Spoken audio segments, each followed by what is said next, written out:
if you condensed all of the words of Christmas into just 3 words, it'd be these words: God with us. If you condensed all of the words of the Bible from cover to cover, it could be summed up in 3 words: God with us. Eden to Revelation, that's the story. In Genesis 1, God created man and he put him in a garden called Eden so that man could be with God and God could be with man. In Eden, though, our first parents got to walk with God in the cool of the day. They walked with God, talked with God, ate with God, did life with God. But in Genesis 3, something happened. Adam and Eve were seduced into believing the lie that life without God was possible, that life without God was potentially even better. So in Eden, our first parents, mankind, chose a piece of fruit over life in God's presence. And you and I have been making the same mistake ever since.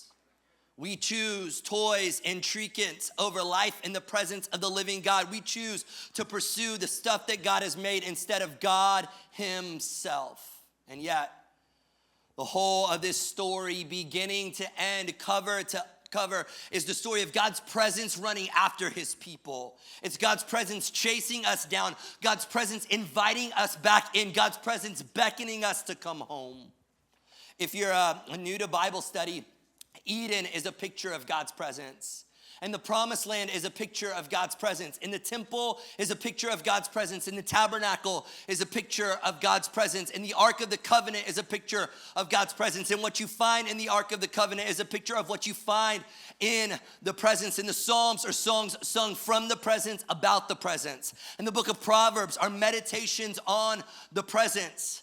Beginning to end, start to finish, the whole Old Testament narrative are these periodic entries into and retreats from the presence of God. All throughout the story, God's presence shows up in types and figures in temples and tabernacles. But then 2,000 years ago, Jesus of Nazareth became the presence personified, Emmanuel, God with us. This is Matthew 1:22. All of this took place to fulfill what the Lord had spoken by the prophet Isaiah. Behold, the virgin shall conceive and bear a son, and they shall call his name Emmanuel, which means God with us. Now, quick aside, if you've ever thought that believing in all of this was just a bunch of hocus pocus, if you've thought that believing in the virgin birth is crazy, then I want to tell you today that yes, Christians believe in the virgin birth of Jesus, but atheists believe in the virgin birth of the universe. So choose your miracle. Glenn Shivner notes, the question is not whether or not you're going to believe in a virgin birth. The question is, which virgin birth are you going to believe in? Are you going to believe that nobody made everything from nothing for no reason? Or are you going to believe that what is obviously created has a creator and what is obviously made has a maker who made himself man to have a relationship with us? Maybe instead of acting like Christians are intellectually dishonest for believing in the virgin birth of Jesus, atheists should consider if they're a tad bit more intellectually dishonest for believing in the virgin birth of everything. Put that in your Christmas pipe and smoke it, okay? Back to God with us. What I love is that when the Maker made himself man, he didn't step into human history with a name that communicated prestige. He did it with a name that communicated presence. Amen? Amen. God Edened among us in Jesus. And the feet of God that used to walk through the garden began to shuffle through the dusty marketplace of Jerusalem as a peasant. Jesus walks in our midst. He sits at our table. He takes on our sin and he dies in our place. How we responded to a tree in Eden got us kicked out of the presence of God, and how we respond to a tree on Calvary gets us back into the presence of God. This is the gospel. And Jesus' final words after he lives a perfect life, dies a vicarious death, and resurrects from the grave, following a charge to take that message to the ends of the world by making disciples, his final words are about the presence. Matthew 28:20, and behold, I am with you always to the end of the age. Matthew out. And for those who know Jesus, who like really, truly, authentically follow Jesus, who this is not just like a religious ceremony or a holiday tradition, but who know him, who really deeply, intimately, connectedly know him, the end of the story, the ultimate climax and conclusion of all of human history is us back in the presence of God. Revelation 21:3, and I heard a loud voice from the throne saying, behold, the dwelling place of God is with man, and he will dwell with them, and they will be his people, and God himself will be with them as their God. Now, I know we hear this story every Christmas. I know that, if you haven't been in church for a while and you show up, that this is what you expect to hear, that there's Emmanuel, his name's Emmanuel, that he's God with us, and that this is a story on Christmas. And, there's this tendency for it to just get like rote and religious because, we hear it every year, some of us. And for those of you who are like that, like Happy Easter, by the way. I hope you had that's a great joke. Okay, that is a good joke. But there's this propensity within us where familiarity might not breed contempt, but it can certainly breed apathy. And we can stop caring or valuing this idea of Emmanuel, of God coming to be with us. And so what I want to do is I want to give you everything that I have to try and help these words come alive and matter for you more again. Those three words that make up that one name, Emmanuel, only appear 3 times in the Bible. And the first time is in the book of Isaiah. Let me hear you say Isaiah. And it's in this very obscure, ambiguous story about a king, a war, and a baby. A king, a war, and a baby. The year is 732 BC, and Ahaz, at 20 years old, becomes king of Judah, and he finds himself in the middle of an international political crisis. It's civil war between north and south, between Israel and Judah. God's people has never been and never will be more divided than they are at this moment in Isaiah chapter 7. Now, Ahaz was a sinful, egotistical, vindictive, maniacal king. How shall we say? He was a bit of a Jack Ahaz.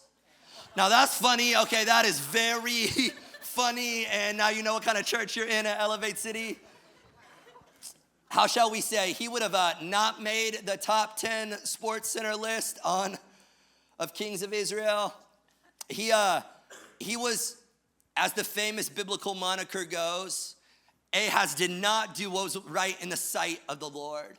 Instead of listening to God through Isaiah, Ahaz takes matters into his own hands by doing backdoor shady deals. Ahaz begins to work with other nations, but the plan backfires on him because the other nations were playing both sides. Syria was a double agent, a covert operative, and so now he's not just in a civil war, he's caught in a battle of 2 nations against one. And when Ahaz finds this out, both he and his people are wildly terrified. I mean, look at the vivid imagery that the Bible uses in Isaiah 7. When the house of David was told, Syria is in league with Ephraim, the heart of Ahaz and the heart of his people shook as trees of the forest shake before the wind. What captivating, evocative imagery of he's so terrified at these 2 nations that have now been set against him and conspiring against him the whole time that he shakes. The whole nation shakes as a tree in the wind. Now, here's what I find so fascinating is that even though Ahaz is a terrible king who's trying to do life totally without God, God still moves towards Ahaz. Isaiah chapter 7, again, the Lord spoke to Ahaz, ask a sign of the Lord your God, let it be as deep as Sheol or as high as heaven. Translation, ask for anything that you want. The sky is the limit and the sea is the bottom. And so Ahaz said, I will not ask and I will not put the Lord to the test. Now that's totally false piety. Okay, Ahaz has been living every single day of his life in total disobedience. He's supposed to be the king of God's people, but he tempts God every day by not doing what God demands. And so now all of a sudden he wants to be this religious guy who says, no, God, I'm not going to put you to the test. It's fake religious piety. And so Ahaz said, hear then, O house of David, is it too little for you to weary man that you weary my God also? Therefore, and this part should sound familiar, the Lord himself will give you a sign. Behold, the virgin shall conceive and bear a son. And they shall call his name Emmanuel. Did you know where that's where that name comes from? That this whole Emmanuel thing comes from this obscure story about King Ahaz in Isaiah. Now, I don't know about you, but for me, I find this story so provocative. Because what Ahaz needs is an army. But what God gives him is the promise of a baby. Now, let's be real, babies are awesome, okay? Babies are great, babies are the best. I love babies, had myself 3 of them. Translation, my wife had herself 3 of them. Babies are awesome. I can show you how much I love babies. I mean, look at that baby. Okay, that is my baby, and it's awesome. I think we've even got one of her like in a dresser drawer. Like, how cute is that? Okay, that is freaking adorable. And then you have another baby, and this is what it looks like. Yeah, equally as cute, but the production quality is much lower on your second kid. And then by the time you get to your third kid, it's like, what up, right? And to this day, that's pretty much the face that she still makes. And so I love babies. Babies are the best, but if we're honest, sometimes babies are the worst. Like, a baby isn't what you give somebody when you want to comfort them. A baby is what you give someone when you want to break them. Right? A baby pushes you to your limits. If you ever want to find out, how patient you can be, or how much sleep you can live without, or how many sights and smells you can endure without throwing up. Can I get an amen, moms? You give someone a baby.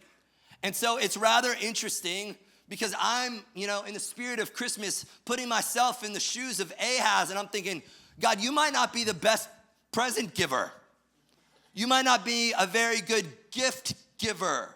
I mean, what Ahaz wants, he would want, some camels, chariots, go back to the future, get a tank, but what God gives him is a baby.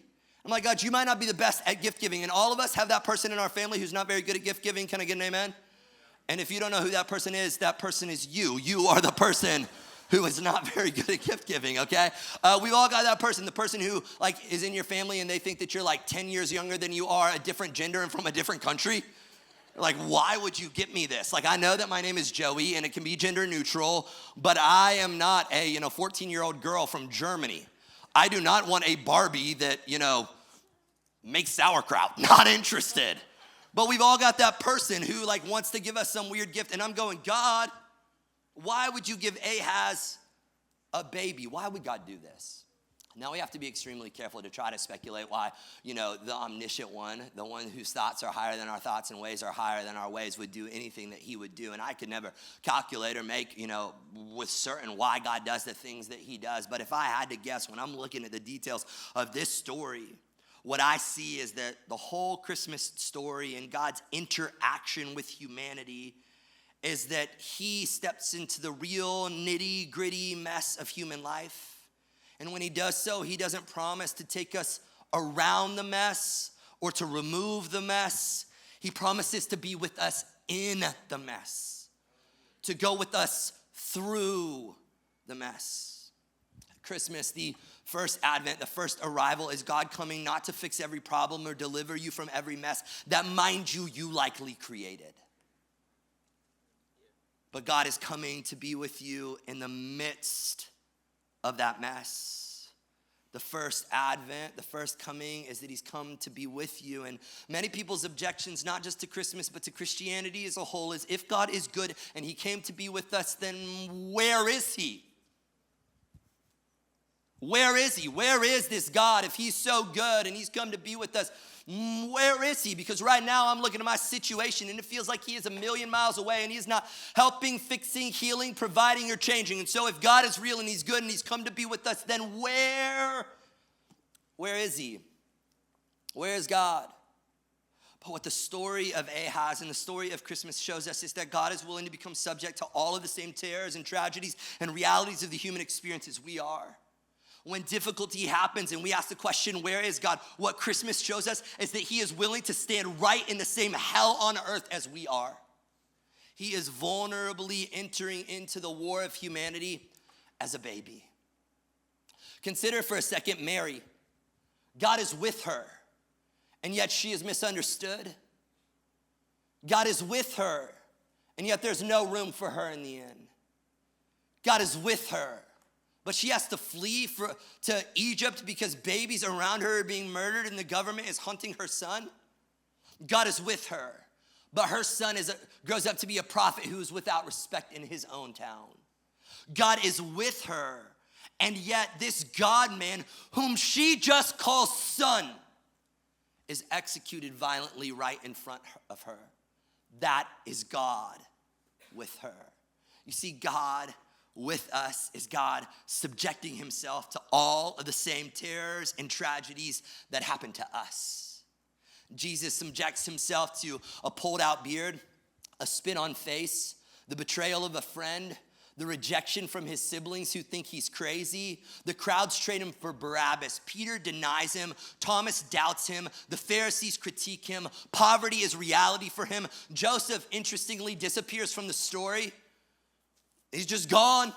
Many theologians and commentators speculate that likely it's because Joseph died, and whether or not he did or not, we don't know. But if he did, then we know this is true, that Jesus knows what it's like to lose his dad and have a widowed mom and show up to the holidays feeling like something or someone is missing. He knows. This is how with us he becomes. This is how greatly and deeply he enters into our situation. God, the infinite, divine, eternal beginning and end, the uncaused cause, the creator of all things, the creator of time and space, who exists outside of time and space, takes to himself the nature of his creature. He becomes incarnate, powerful enough to end suffering and yet loving enough to co-suffer. He becomes the doctor that has been through the diagnosis. But he does not become your vending machine, my friend.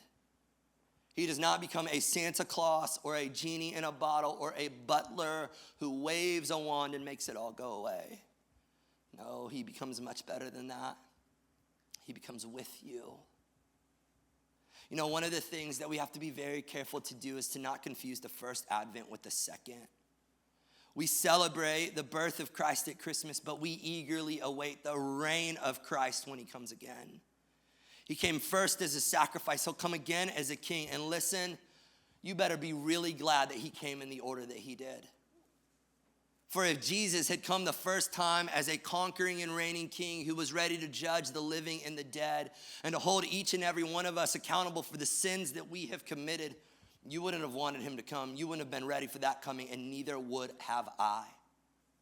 And so Jesus does not come as a king. He comes as a suffering servant. And then let me tell you why he comes as a sacrifice the first time and a king the second, because this right here is gospel, and every other religion or philosophy knows it. Every other brand of spirituality knows that there is this space between you and God. And the space or the distance between you and God is the space of eternity. It's a space of infinite nature. That the chasm between where God is and where you are further than you could imagine. We drastically underestimate the holiness of God. And so this isn't a ladder with a few steps. This is a ladder that goes on for all of eternity. And what every brand of religion or philosophy or self-help, whether it's Islam or Buddhism or Hinduism, tries to sell you and me, what often lives rent-free in our mind is that if I can perform, if I can measure up, if I can be good enough, then I could somehow find a way to work myself up to God so that man can become God and I can become like him. And so what plays on repeat in our mind and our behavior is that, like, if I do something good for God, then I take a step up. But if I do something bad, I fall a step down. And so if I show up to church on Christmas Eve, I take a step up. But if I lie, then I take a step down. And if I pray and read the Bible and have my quiet time, then I take 2 steps up. But if I look at pornography or I step out on my marriage, then I take those steps back down. And if I give financially, then I take 9 steps up. But if I, just turn Christianity in this rote religion where I consume it from afar but never participate up close, then I kind of have a tendency of falling down the ladder. And we all feel this at a certain level. We are on this stairmaster of religion, exhausting ourselves, wearing ourselves out, just trying to find a way that I could be good enough to, deal with all of the wrong and the insecurity and the pain that I feel on the inside of me, feeling like I'm so far away from God. And so if I could just work a little harder and try a little more and be a tad bit more religious, then maybe I can make it up there to God. And every religion has this of God, of man trying to become God, of man trying to reach a state of nirvana or of enlightenment or whatever. But Christianity, my friend, is the only religion that is not about man trying to make their way to God, but it's about God coming all the way down the ladder to be with man.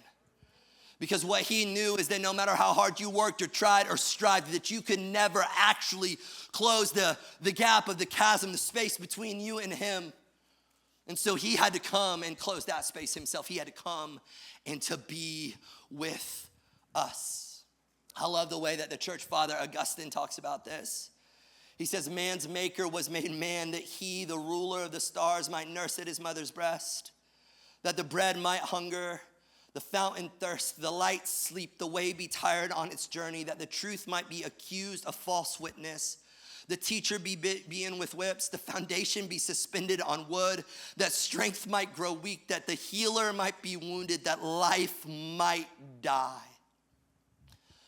You know, Christmas is really hard as a preacher because the content doesn't change very much. It's been the same story for 2,000 years, and so you spend all week long thinking about what I could say to people like you that would maybe make you think about this message through a new light. And so you rack your brain and you go, okay, well, maybe I could show them the way that from Genesis to Revelation, cover to cover of the Bible, the whole thing is about his presence coming to be with you. That what he eagerly longs throughout this whole love letter is, I want to be with you.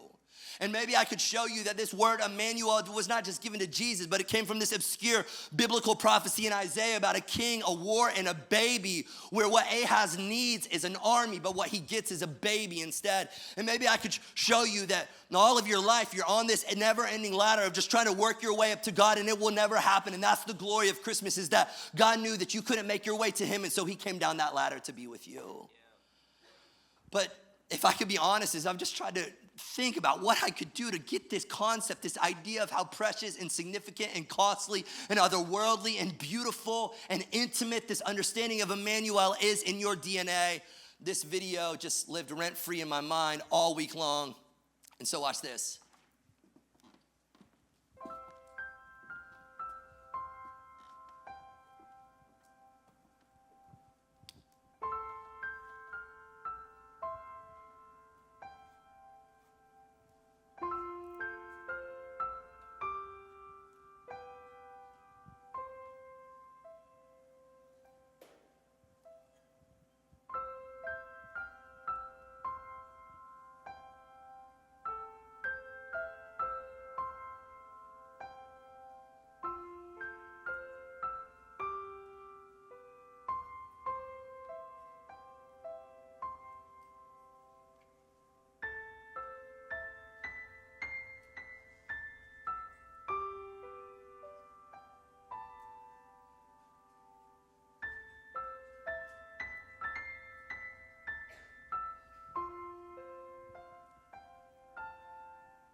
That's Emmanuel.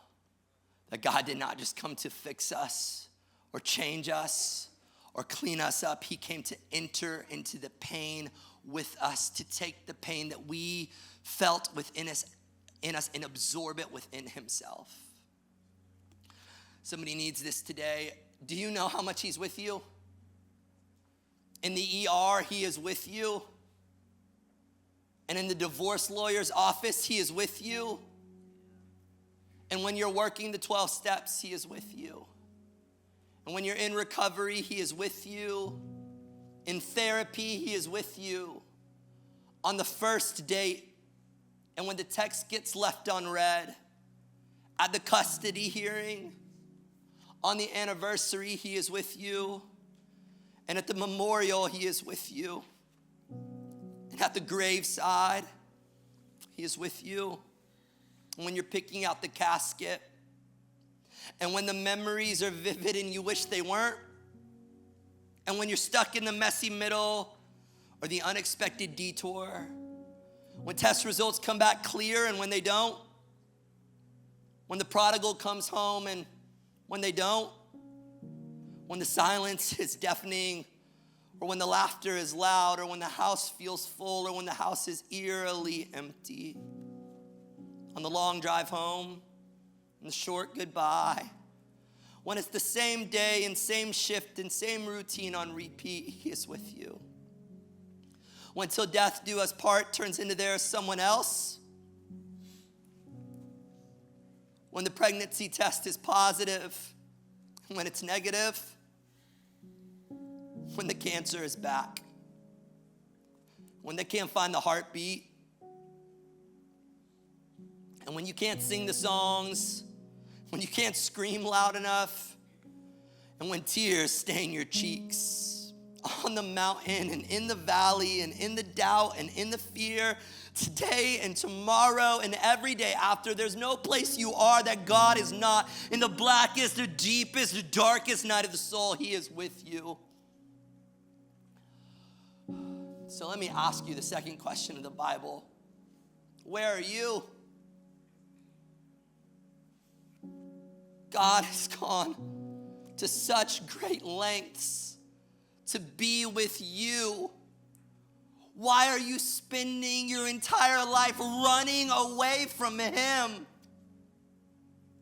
Chasing trinkets and toys and experience and money and fortune and fame and the next thing, thinking that it's going to satisfy or thinking that it's going to fill, when all the while God's moved heaven and earth, became skin and bone, stepped into your situation, took upon your depravity and your sinfulness and your pain upon himself to move close to you. I think that one of the best ways that we could celebrate Christmas this year is to determine today to stop running from what he came from heaven to be, which is with us. For us to determine that the purpose of my life isn't another event or another adventure, but it's the presence of God. What if this was the year? What if 2025 you decided and determined that I'm so done with just acting like God is peripheral or secondary or an option or a luxury, and I started to see that no, this was primary. That what I needed more than anything else was his presence. And what if you just put it on your calendar? I'm going to be here, on January 5th, and I'm not going to just be one of those casual stir Christians, but I'm going to pursue the presence of God. I'm going to learn how to be with God, to walk with God in the mountain, in the valley, in the high, and the low. And I'm going to begin to experience what it looks like for God to be with me. I close with this. French writer Andre Breton said, "All my life, my heart has yearned for a thing I cannot name." Let me name it for you. Emmanuel, God with us.